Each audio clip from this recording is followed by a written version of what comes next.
Min Malta jridu jiġu eletti 6 Europarlamentari. L-għażla tal-elettorat trid issir minn fost 39 kandidat. Tal-lum hija l-5 elezzjoni Ewropea li l-Maltin qed jieħdu sehem fiha. Il-Partit Laburista għandu 9 kandidati, il-Partit Nazzjonalista 8. ADPD di Green Party ikkontesta b'4 kandidati.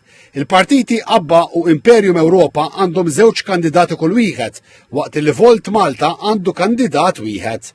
Hemm 13 il-kandidat li qegħdin jikkontestaw bħala indipendenti.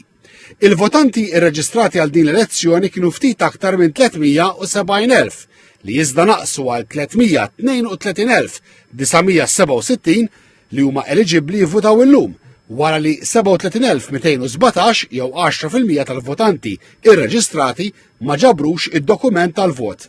Jistgħu jivvutaw ukoll f'Malta ftit aktar minn 15,000 ċittadin minn Stati membri fl-Unjoni Ewropea li jgħixu f'Malta u li nħarġilhom dokument tal-vot għaliex talbu li jivvutaw Malta.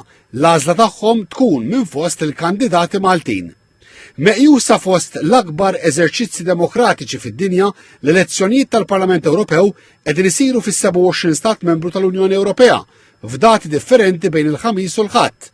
Apparti f'Malta, illum is-sibt għaddejja votazzjoni f'5 pajjiżi oħra: ir-Repubblika Ċeka, l-Estonja, l-Italja, il-Latvja u Slovakkja. Il-maġġoranza tal-pajjiżi jivvutaw għada. B'kollox iridu jiġu eletti 720 Europarlamentari li jvarjaw skont id-daqs tal-pajjiż, l-akbar ammont il-Ġermanja b'96 Europarlamentari u lanqas Malta, Lussemburgu u Ċipru b'6 Europarlamentari kull wieħed. F'dawn l-elezzjonijiet Ewropej huma eliġibbli jivvutaw aktar minn 370 miljun persuna.